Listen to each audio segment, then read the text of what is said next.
The iPhone 8's announcement is happening next Tuesday. So September 12th at 10 a.m. Pacific Daytime, this is when the iPhone 8 is going to be unveiled.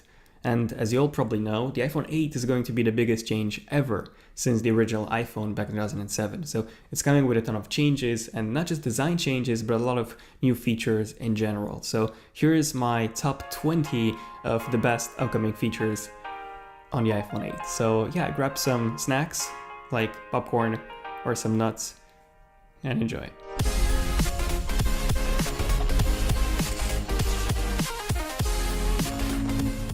Okay, so at number 1 we have the smart camera on the iPhone 8. So this is mostly a software feature that was actually hinted or discovered in the latest HomePod firmware.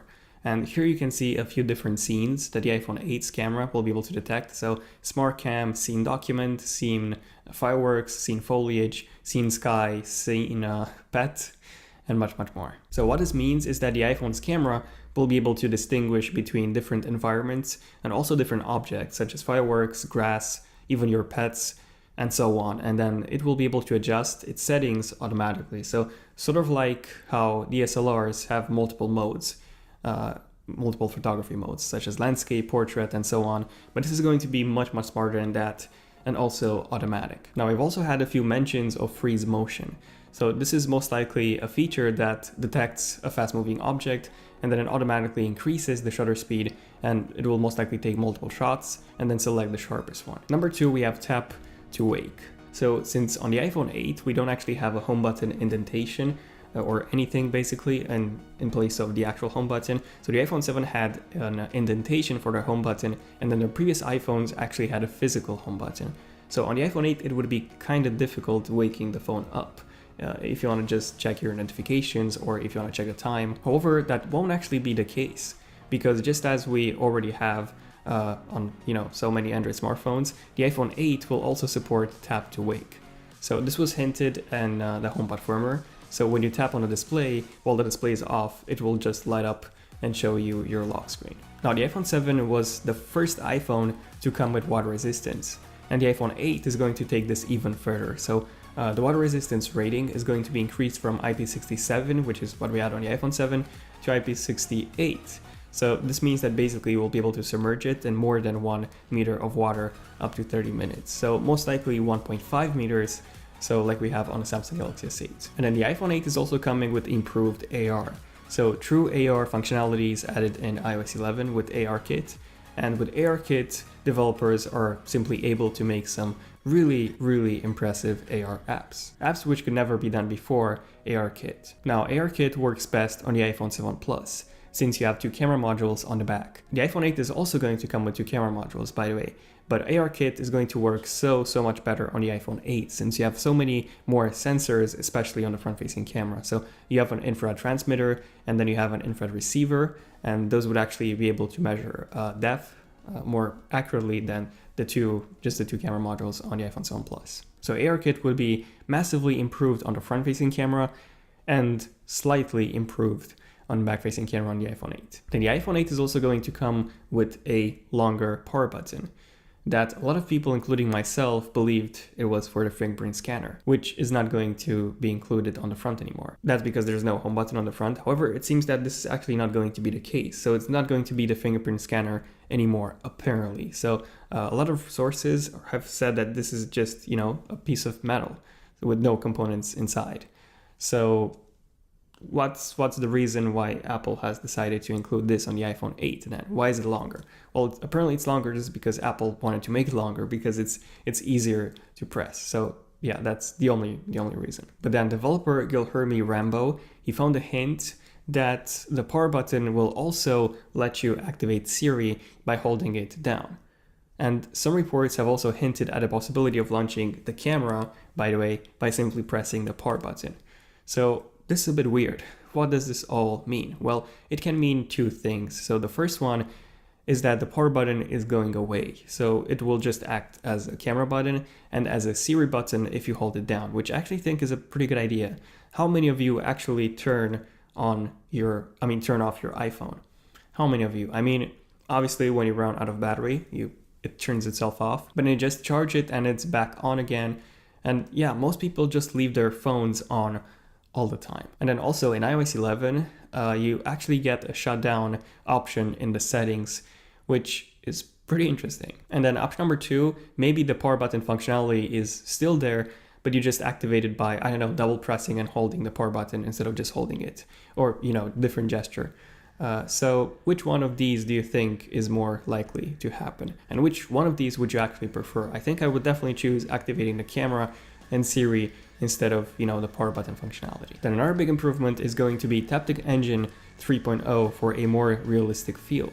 So do you know how, you know, on the iPhone 7 you have Taptic Engine 2.0 basically, and since you don't actually have a home button on the iPhone 7 anymore, I mean, it's not physically clickable, it does vibrate. So there's a vibration motor beneath the home button, which actually mimics the home button really, really well. So it's just a sheet of glass, but when you press it, it feels just like a button, almost. There's about an 80% feel, I would say, like an actual button. And the iPhone 8 will not just feature this, but also an improved Taptic Engine. Not just for the home button, by the way, but for the entire UI, so same as on the iPhone 7. So every UI Taptic interaction, such as 3D touching, changing the alarm clock, the iMessage effects, and much, much more, everything will feel much more realistic on the iPhone 8. And then there's also a brand new color option that's going to come with the iPhone 8. So it's most likely going to be called blush gold or copper gold. And we've actually had a recent SimTray leak that was posted by Benjamin Gaskin. Here you have a much better look at how this blush gold color would look like. And it actually looks pretty good. So let me know in the comments what do you think of this color. In my opinion, it does look much better than the rose gold or the gold option that we have on the iPhone 7. It definitely looks a lot like actual copper. So it does have this really nice metal-like look and feel to it, from the images at least. Now, besides this, other features include wireless charging, which will be, by the way, induction based. So same as on other Android smartphones, you will have to buy a separate charging dock from Apple, which is going to cost you around $100 to £80. So it's not really going to be cheap. Now, this will be launching by the end of the year, so it's not really going to launch with the iPhone 8. But yeah, with that dock, you will be able to charge your iPhone wirelessly. Kinda. So yeah, it does only seem to come with key charging 1.2, the standard, which is actually slower than something like a Samsung Galaxy S8. So it's not really going to be really quick fast charging. So yeah, who's interested in wireless charging, who'll be using wireless charging on the iPhone 8, by the way, let me know in the comments. Then Face ID is going to replace Touch ID entirely. So we have a lot of sensors, a lot of new sensors on the iPhone 8, an iris scanner on the front, and then the infrared sensors along with that 3D front-facing camera. So the iPhone 8 will be able to scan and recognize your face, and then unlock your iPhone and also authorize Apple Pay payments as well. And from all the reports that we've seen, Face ID seems to be faster, more secure, and also more accurate than Touch ID, which honestly I find really, really hard to believe. So we'll have to test this out when the iPhone 8 comes out.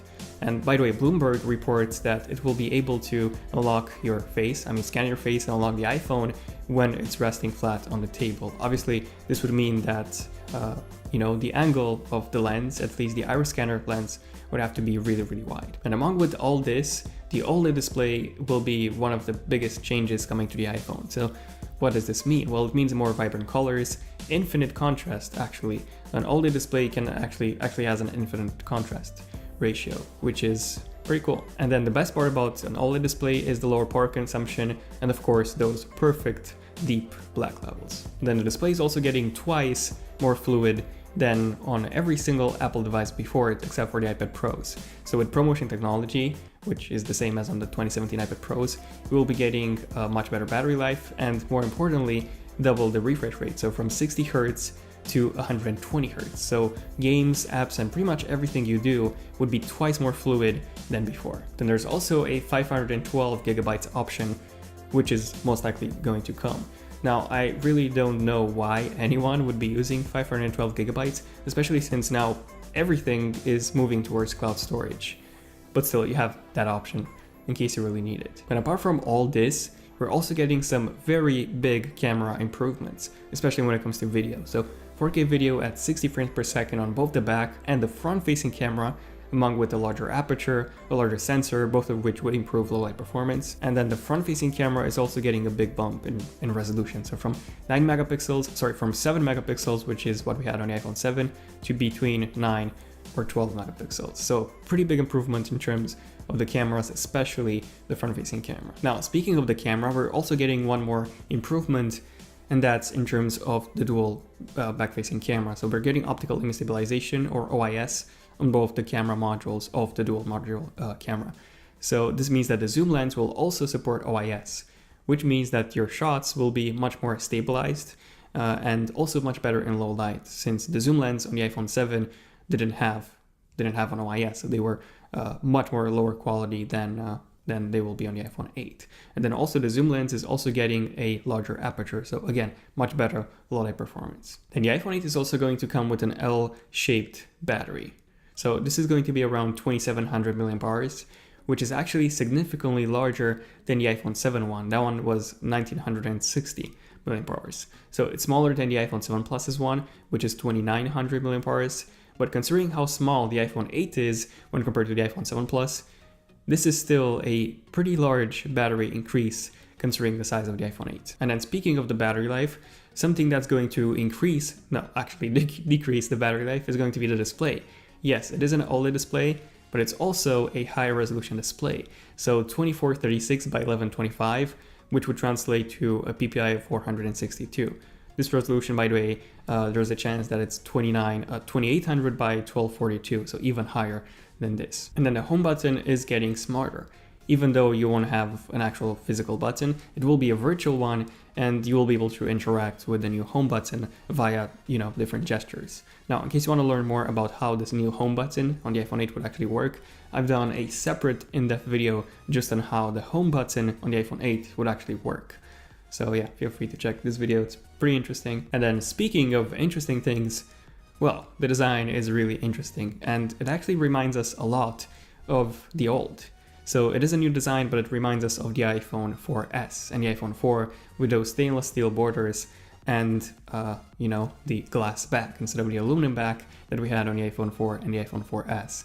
And I actually think that those phones are still one of the best designed phones ever. Just loved that design. It was a really good one. And yeah, what do you guys think of the iPhone 4 and 4S design, and which iPhone design is your favorite one, including the iPhone 8? And then finally, one of the biggest changes that's coming to the iPhone 8 will be in terms of its name. So yeah, this major new redesign is definitely not going to be called the iPhone 7S. So this is not going to be the iPhone 7S like it should be if you follow Apple's naming scheme. Instead, it would be called either the iPhone 8 or the iPhone Edition or the iPhone Pro or the iPhone X, or simply just the iPhone. Now, most likely it will be the iPhone 8 or the iPhone Pro, in my opinion. Now, the recent leaks have actually said that no, this is going to be called the iPhone Edition, and then the iPhone 7S and the iPhone 7S Plus are going to be called the iPhone 8 and the iPhone 8 Plus. What do you guys think about this? So yeah, there you go, a fairly quick overview of the iPhone 8's 20 biggest upcoming features.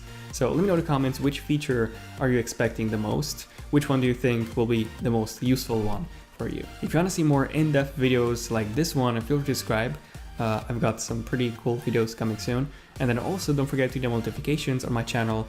To enable notifications, just tap on that bell icon and you'll be notified as soon as I upload a brand new epic video. Let me know in the comments if you managed to make it until the end of this video. And yeah, this has been pretty much it. Feel free to give this video a like if you have enjoyed it, to let me know. And yeah, this has been pretty much it. So thank you for watching. I'm Daniel, and yeah, I'll see you guys in my next one. Another pretty awkward ending. Zone of Tech signing out. Cheers.